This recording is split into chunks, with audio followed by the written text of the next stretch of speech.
জাতীয় নির্বাচনের মনোনয়নপত্র বিক্রি শুরু করেছে জাতীয় নাগরিক পার্টি এনসিপি। 13 নভেম্বর পর্যন্ত মনোনয়ন আবেদন ফর্ম বিক্রি শেষে দুদিন পর প্রাথমিক বাছাই তালিকা প্রকাশ করা হবে। বৃহস্পতিবার বিকেলে দলটির কেন্দ্রীয় নির্বাচন পরিচালনা কমিটির সংবাদ সম্মেলনে এই কার্যক্রমের উদ্বোধন করে সংবাদ সম্মেলনে এনসিপির মুখ্য সমন্বয়ক নাসিরউদ্দিন পাটোয়ারী বলেন, মনোনয়ন ফর্মের মূল্য 10,000 টাকা নির্ধারণ করা হয়েছে।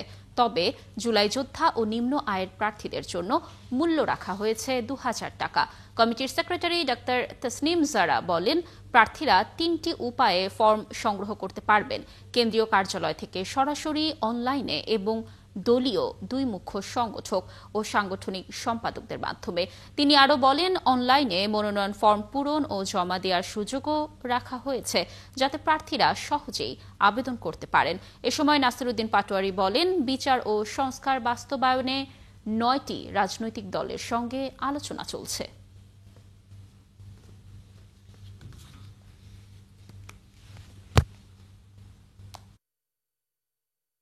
আমরা চাই আমাদের সংসদে এমন মানুষ যাবে যারা সত্যিকারের জনপ্রতিনিধি হিসেবে কাজ করবে, যারা রাজনীতিটাকে জনগণের সেবা হিসেবে দেখবে, রাজনীতিটা কোনো আয় রোজগারের পথ হিসেবে না, কোনো ব্যবসা হিসেবে না, কোনো প্রাইভেট এন্টিটি হিসেবে না, বরং জনগণের সেবা করতেই যারা রাজনীতি করতে চায় তাদের জন্য রাজনীতির পথটা উন্মুক্ত হবে। আমরা কোনো দলের প্রতিনিধি মানুষের উপরে চাপিয়ে দিতে চাই না, জনগণের প্রতিনিধি দিতে চাই। এখানেও আমাদের দল থেকেও আমরা মনোনয়নপত্র যারা তুলবেন, ভবিষ্যতে পার্লামেন্টে যাবেন, আমরাও তাদের সেই ক্ষেত্রে পলিসি রেখেছি, তারা জনগণের প্রতিনিধি হবেন, আমাদের দলের প্রতিনিধি হবেন না।